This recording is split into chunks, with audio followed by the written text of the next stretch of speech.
Hello लोगोफोर आंनि बे बड स्मार्ट टेक्नोलॉजी चेनेलाव नोंथांमोनखौ बयखौबो बरायबाय।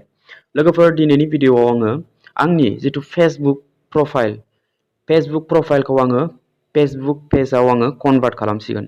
अके आङो दानो खालामथ'नो सानामोन बाट आं सिगाङावनो सानखादोंमोन जे जेब्ला आंनि फेसबुक प्रफाइलाव 5000 एबभ बा 5000 आंना फ्रेन्ड्स जागोन अब्लासो आङो प्रफाइलखौ आं फेसबुक पेजाव कनभार्ट खालामगोन होननानै आं सानदोंमोन। बाट बै समसिम आं दा नेनो हाया जानानै दं। मानो होनबा गोबां कमेन्ट्स फैदों फेसबुकनि सोमोन्दै भिडिअ बानायनांगौ, सोरनाबा फेसबुकआ रेस्ट्रिक्टेड जादों, सोरनाबा फेसबुक पेज बानायनांगौ, सोरनाबा प्रफाइलखौ फेसबुक पेजाव माबोरै कनभार्ट खालामनांगौ, बेफोर जोबोद कमेन्ट्स फैदों। आं बे कमेन्ट्सखौ फरायनानै थानो हायैलाय आंना दा फ्रेन्ड्सआ जेसेखिनियानो जा नोंथांमोननि खिथानि 2700 सामथिं दङ। अब्लाबो जेबो नङा, आङो आंनि बे फेसबुक प्रफाइलखौ आङो पेज खालामनोसै। आंनि पेज खालामनायनि मतलबा मा मिथिगौना लोगोफोर? जेरैहाय आंना हमनानै ला आर'नाइ टेक्निकेल मोनसे आंना फेसबुक पेज दंखायो एक्सट्रा, बे हिन्दी टेक्निकेल चेनेलनि। बाट आङो गोबाङानो इउटुबाव नुवा बा नाया, बांसिनानो फेसबुकाव नायो। बिनिखायनो आङो इउटुबाव जिथु भिडिअ आपल'ड होदों बिनिफ्राय पार्ट भिडिअखौ आङो फेसबुक पेजाव होगोन, जाहाथे आङो फेसबुक पेजाव देखायनानै जुदि फुल भिडिअ नायनो थाखाय आं आंनि इउटुबाव बिसोरखौ आङो लांनो थाखाय आं बे फेसबुक पेजखौ बानायनाय जादों। आं सेक्रेट्स आं खुला-खुलि आं बुंजोबो लोगोफोर, आङो मोनसेबो लाखुमाया। आरो नोंथाङाबो बेफोरबायदि ट्रिकखौ खालामनो हागोन जेरावनोखि नोंथाङा बांसिन भिउस मोनगोन। अके आरो नोंहा मोननै फायदा, फेसबुक पेजजोंबो नोंथाङा आर्निं खालामनो हागोन आरो इउटुबजोंबो नोंथाङा आर्निं खालामनो हागोन। माब्रै आर्निं? फेसबुक पेजजों जेरै इउटुबाव जोंहा इउटुबनिफ्राय जोङो एडनि थ्रुयै जोङो आर्निं खालामनो हायो, थिग फेसबुकावबो जोङो एडनि थ्रुयै आर्निं खालामनो हागोन। बाट बेयावबो बिदि कन्डिशन्स दङ।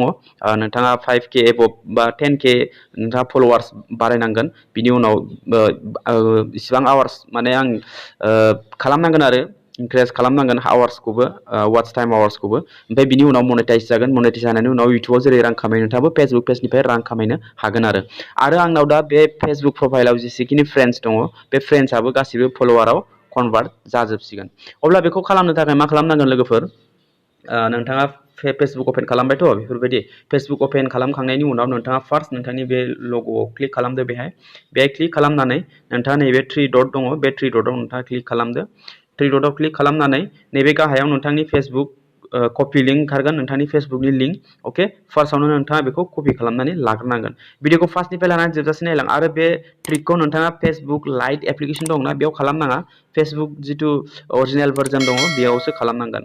अके थ' फेसबुक प्रफाइल लिंकखौ नोंथाङा बेयाव कपि खालामनांगोन। जास्ट आं बेयाव कपि खालामबाय। बिनि उनाव नोंथाङा मा खालामनांगोन?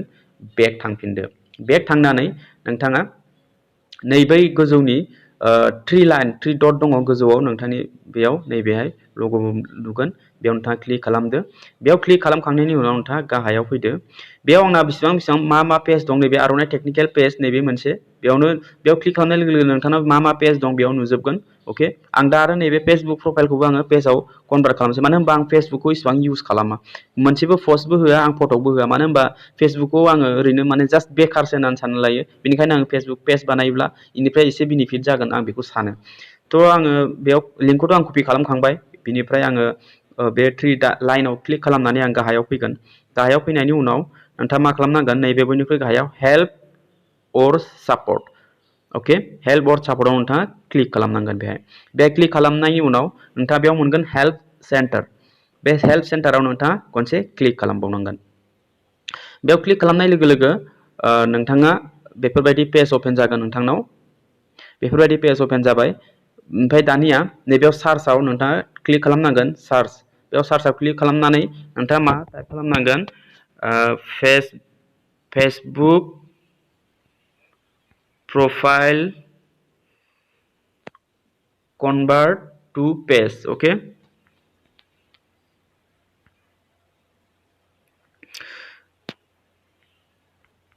कनभार्ट टू पेज नोंथाङा बिदि टाइप खालामनांगोन। ओमफ्राय इयावनो दङ, नै गोजौआवनो दङ Facebook profile convert to page. बेयाव नोंथाङा क्लिक खालामनांगोन। बेयाव क्लिक खालामनाय लोगो लोगो बेफोरबायदि फैबाय। ओमफ्राय दानिया फार्स्टआवनो दङ switch into your page in दा निउ पेजेस एक्सपिरियेन्सेस। नोंथाङा फार्स्टआवनो क्लिक खालामनांगोन। अके बे फार्स्टआवनो नोंथाङा क्लिक खालामबाय। बेयाव क्लिक खालामखांनायनि उनाव बेफोरबायदि इन्टारेस्ट फैगोन। नोंथाङा गाहायाव फैनायनि उनाव नोंथाङा बेहाय बुंदों to switch into your profile from your page. Okay, बेयाव ऑप्शन होदों मोनसे येस मोनसेया नो। बाट नोंथाङा बेखौ येस होनाङा, नोंथाङा नो होनांगोन। मानो होनब्ला आं जेबो बुजियाखै बेयाव मा जादों मा जायाखै, माने बोरै मा खालामनांगौ बेखौ आङो मिन्थिया। बेनिखायनो आङो बेयाव नो होनांगोन। अके, नोंथाङा येस होनाङा। वाज दिस हेल्पफुल, बेयाव आङो नो होगोन। अके, नोंथाङाबो बेयाव नो होनांगोन। बेयाव नो होबाय। नो होनायनि उनाव आरो बेयाव बुंदों व्हाट वेन्ट रं होननानै नोंथांखौ सोंदों। बेयाव फार्स्टआव दङ ओमफ्राय दा इनफरमेशन इज कनफिउजिं, सेकेन्डआव दङ दा solution does not work. Okay, second अपसनखौ नोंथाङा बेयाव चुज खालामनानै होनांगोन। नैबे गुल बक्सआव टिक होनांगोन। बिनिफ्राय बेफोरबायदि होनायनि उनाव नैबेयाव नोंथाङा होनांगोन केन इउ से मोर, नोंथाङा माबाफोर बुंनो सानदों नामा होननानै। येस। दा नोंथाङा मा खालामनांगोन, बेयाव नैबेयाव अपसनेल दङ, बेयाव क्लिक खालामनानै नोंथाङा नोंथांनि जिथु बेयाव नोंथाङा डिसक्राइब लिरनांगोन। सुंद'यै नोंथाङा लिरनांगोन जे नोंथाङा मानि प्रब्लेम, माखौ बुजियाखै, मा खालामनो सानदों, मा प्रब्लेम जादों, बेखौ नोंथाङा बेहाय होनांगोन। फार्स्टआवनो नोंथाङा नोंथांनि जिथु प्रफाइल, फेसबुक प्रफाइलनि लिंकखौ नोंथाङा क्लिक खालामदोंमोनथ', बे लिंकखौ सिगाङावनो बेयाव पेस्ट खालामनानै लाग्रो। बिनि उनाव नोंथाङा बैखौ लिरनांगोन आरोखि। मा लिरनांगोन, मा लिरनानै बेयाव होनांगोन, बेखौ आं नोंथांनो खिन्थागासिनो दङ। आङो आंनि पार्सनेल माबायाव नट खालामनानै दोनदों, बेखौ आं कपि खालामनानै आं बेयाव पेस्ट खालामगोन। आं खिन्थानि नोंथांनो बेहाय मा लिरनानै पेस्ट खालामना होनांगौ। अके, नैबेहाय आङो फार्स्टआवनो खालामनानै दोनखादों, लिरनानै दोनखादों। फार्स्टआवनो आंनि फेसबुकनि लिंकखौ आं होबाय। बिनि उनाव गाहायाव लिरबाय dear Facebook team, I want to change my classic profile into profession mode experiences but it is not working, please fix it as soon as possible, thank you, regards, गाहायाव आरो आंनि नाम। अके, बेखौ आङो कपि खालामनानैसै डाइरेक्ट कपि खालामनानै बेखौ आं पेस्ट खालामनानै बेहाय 3 लाइनाव क्लिक खालामनानै बेखौ आं कपि खालामबाय। गासिखौबो कपि खालामनानै आङो बैहाय पेस्ट खालामहैनोसै। नैबेहाय आङो पेस्ट खालामनानै होबाय।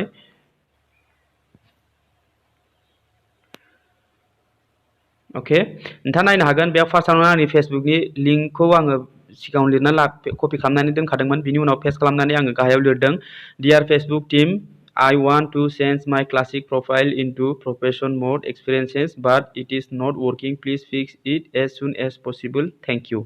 अके, बेखौ नोंथाङा बे लाइनखौ आङो डिसक्रिपसनाव होगोन। जुदि नोंथाङा पेस्ट खालामनो सानदों अब्ला नोंथाङा बेयाव मा लिरनांगौ बेखौ नोंथाङा उनाव कपि खालामनानै नोंथाङा पेस्ट खालामना होबानो जाबाय। बे लाइनखौ आङो डिसक्रिपसनाव होना होगोन। अके, बेफोरबायदि पेस्ट खालामखांनायनि उनाव, बेफोरबायदि लिरखांनायनि उनाव नोंथाङा मा खालामगोन, बेयाव साबमिटआव नोंथाङा क्लिक खालामनांगोन बेयाव। अके, साबमिटआव क्लिक खालामनाय लोगो लोगो थेंक्स इउर फिडबेक हेल्प्स इमप्रुभ दिस एन्सार फर एभ्रिवान होनना बुंदों।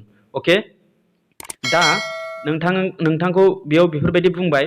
दा नोंथाङा मा खालामनांगोन, नोंथांनि माबाखौ बे फेसबुकखौ 12 आवार्स बा 48 आवार्सनि गेजेराव नोंथांनि माबायाव प्रोफेशनेल मोड होननाय मोनसे अपसन फैगोन। नैबेहाय आं खिन्थानि जिथु बेयाव होमाव फैबाय। होमाव फैनानै नोंथाङा मा खालामनांगोन, नोंथांनि बे लग' क्लिक खालामनायनि उनाव 3 डटआव क्लिक खालामब्ला नैबेहाय नोंथांनाव बेहाय प्रोफेशनेल मोड होननानै फैगोन। बे प्रोफेशनेल मोड फैबाथाय नोंथाङा बे प्रोफेशनेल मोडखौ अन खालामना लाबानो नोंथांनि फेसबुक प्रफाइला फेसबुक पेजआव कनभार्ट जागोन। प्रोफेशनेल मोड फैबाथाय आं मोनसे भिडिअ लाबोगोन, बिनि उनाव मा सेटिं नोंथाङा खालामना लानांगौ, अके, बोरै मा एडिट खालामनांगौ, बिनि उनाव आरो मोनसे एक्सट्रा भिडिअ लाबोगोन। जास्ट आङो बेयाव नोंथांमोननि सिगाङाव खिन्थाबाय जे आंनि फेसबुक पेजआ फेसबुक प्रफाइला फेसबुक पेजआव कनभार्ट जासिगोन। अके, अब्ला नोंथाङाबो जुदि नोंथांनाव गोबां साबसक्राइबार दङब्ला मानोथो ओरैनो थागारबाय थानो, नोंथाङा फेसबुक पेजआव कनभार्ट खालाम आरो फेसबुक पेजआव भिडिअ आपल'ड खालाम, मोजां भिडिअ आपल'ड खालाम, मोजां पस्ट खालाम आरो फेसबुक पेजखौ मनिटाइज खालामनो नोंथाङा फेसबुक पेजनिफ्रायबो आर्निं खालामनो नाजा। अके लोगोफोर, अब्ला बे भिडिअखौ नोंथाङा बुजिबाय जानो हागौ। जोबोद गोरलैयै आं नोंथांमोननो खिन्थाबाय। भिडिअखौ मोजां मोनदोंबा लाइक खालामदो आरो बेफोरबायदि इनफरमेटिभ भिडिअ नायबाय थानो थाखाय चेनेलखौ साबसक्राइब खालामनानै बेलनि अल नटिफिकेसनखौ अन खालामनानै लादो। अब्ला लोगो मोनगोन नेक्स्ट भिडिअ। टाटा बाय बाय, टेक केयार।